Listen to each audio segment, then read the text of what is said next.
Assalamualaikum warahmatullahi wabarakatuh.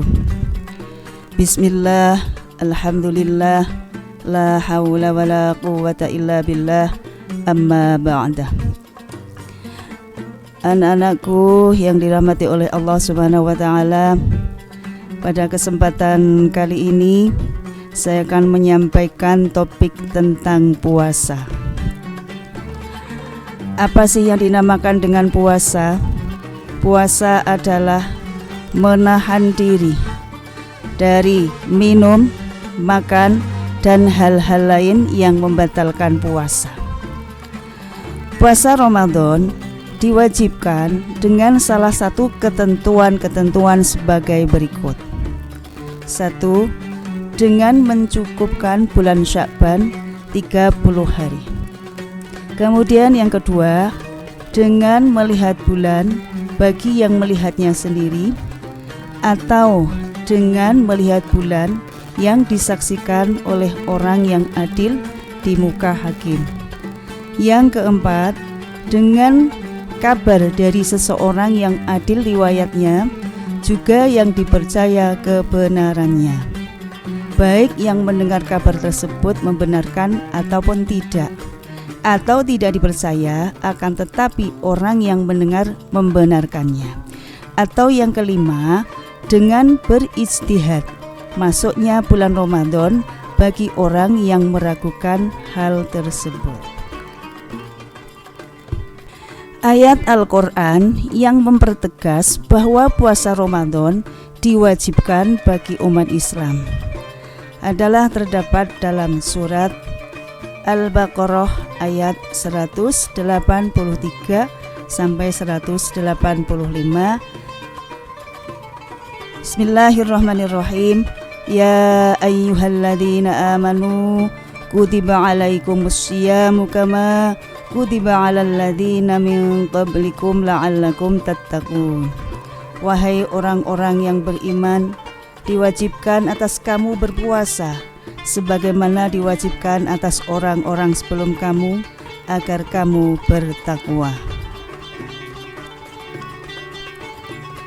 Anak-anakku yang berbahagia, adapun syarat sah puasa Ramadan itu ada 4 hal. Yang pertama adalah Islam. Yang kedua, berakal sehat. Yang ketiga, suci dari misalnya haid ataupun nifas. Dan yang keempat, dalam waktu yang diperbolehkan untuk berpuasa.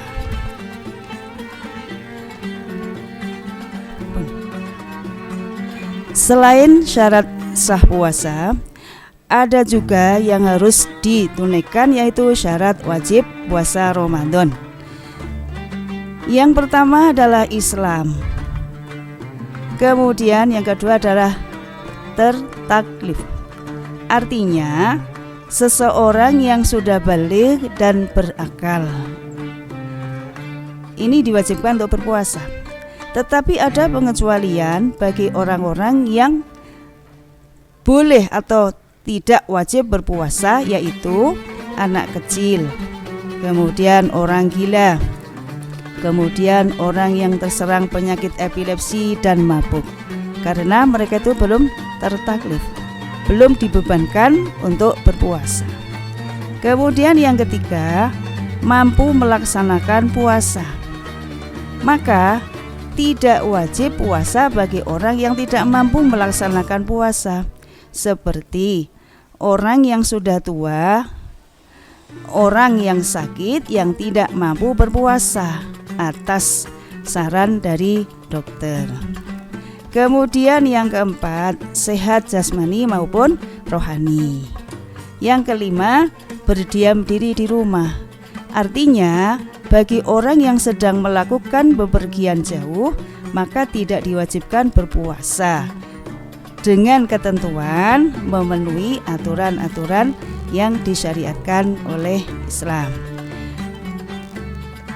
Dalil ayat Al-Quran yang menjelaskan tentang syarat dan ada beberapa keadaan yang diperbolehkan berbuka puasa atau tidak diwajibkan berpuasa tapi wajib diqadha pada hari-hari yang lain atau dengan membayar fidyah.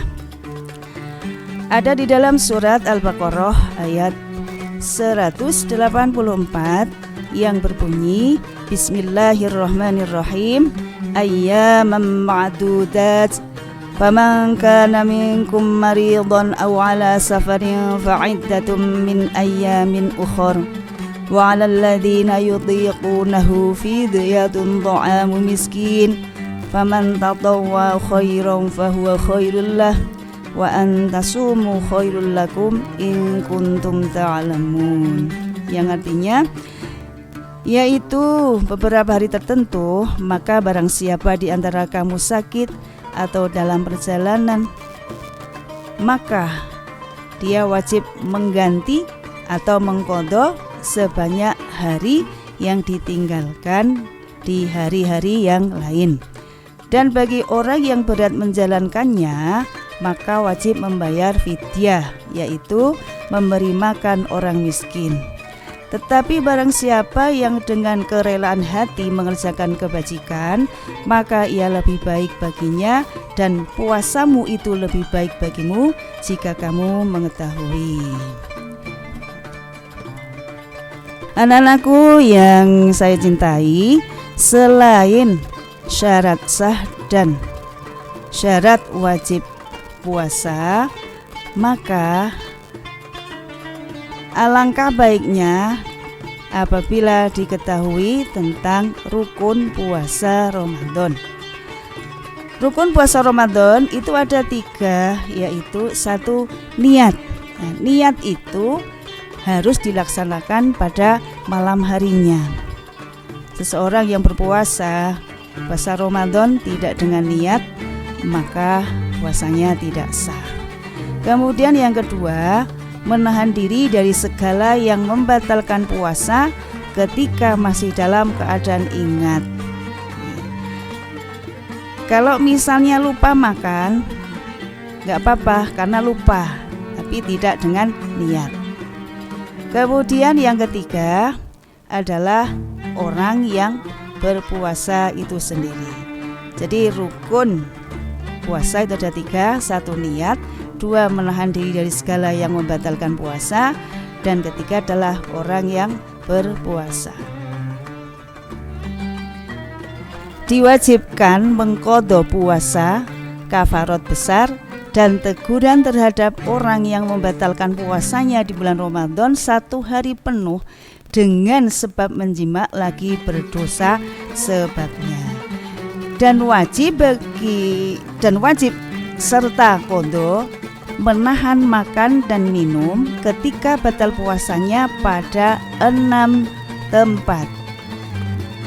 Yang pertama, dalam bulan Ramadan, bukan selainnya, terhadap orang yang sengaja membatalkannya.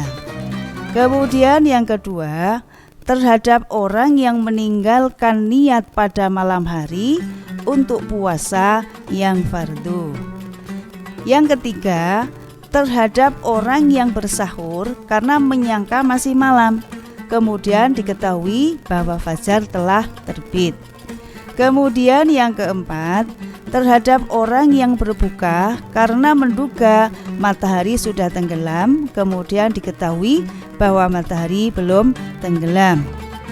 Yang kelima, terhadap orang yang meyakini bahwa hari tersebut akhir Sya'ban tanggal 30, kemudian diketahui bahwa awal Ramadan itu telah tiba. Yang keenam, terhadap orang yang terlanjur meminum air dari kumur-kumur atau dari air yang dimasukkan ke hidung. Anak-anakku sekalian, setelah kita mengetahui tentang syarat sah, syarat wajib maupun rukun, maka kita ketahui juga bahwa ada hal-hal yang membatalkan puasa Ramadan. Batal puasa seseorang itu dengan beberapa sebab. Di antaranya adalah murtad. Murtad itu adalah keluar dari agama Islam. Kemudian sebab yang kedua adalah haid. Ini khusus untuk kaum hawa yang biasa datang setiap bulan. Kemudian yang ketiga adalah nifas. Selanjutnya adalah melahirkan. Kemudian gila, mau sekalipun sebentar, ini juga membatalkan puasa. Kemudian pingsan dan mabuk yang sengaja.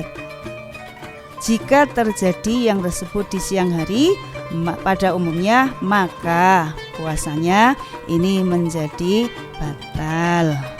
Lah, karena batal puasa, maka dia wajib untuk mengganti di hari yang lain sejumlah hari yang ditinggalkan sebagaimana ada di dalam surat yang sudah dikemukakan tadi. Selain qadha, ada juga harus membayar fidyah. Siapa saja yang terkategori harus qadha dan fidyah atau milih salah satunya,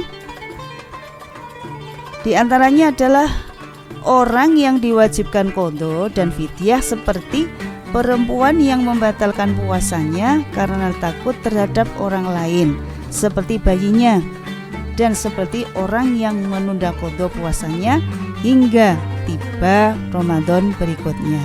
Mereka bayar qadha dan juga membayar fidyah. Kemudian yang kedua, orang yang diwajibkan mengqadha tanpa membayar fidyah seperti orang yang pingsan. Kemudian yang ketiga, orang yang diwajibkan terhadapnya fidyah tanpa mengqadha adalah orang yang sangat tua yang sudah tidak mampu lagi untuk melaksanakan puasa.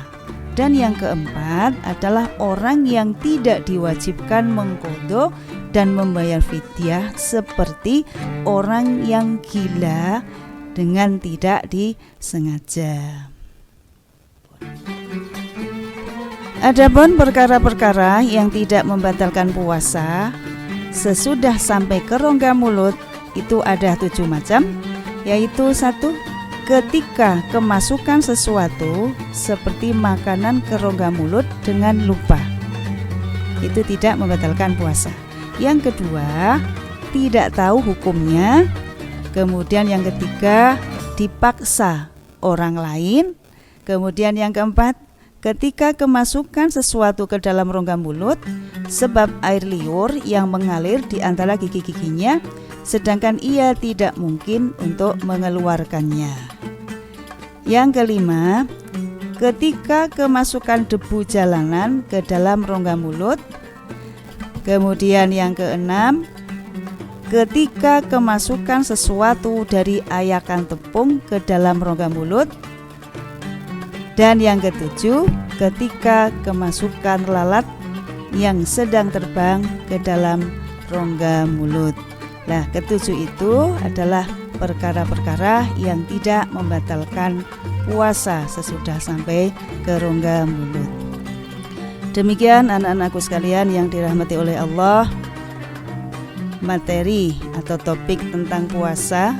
Mudah-mudahan kita bisa mengambil hikmahnya, dan mudah-mudahan kita semuanya akan mendapatkan pertolongan dari Allah, mendapatkan kemudahan dari Allah, dan mudah-mudahan puasa kita akan sampai pada penghujung tanggal 30 Ramadan atau 29 Ramadan dengan lancar. Mudah-mudahan Allah menerima amal ibadah puasa kita semuanya. Billahi taufiq wal hidayah wa ridha wal inayah. Assalamualaikum warahmatullahi wabarakatuh.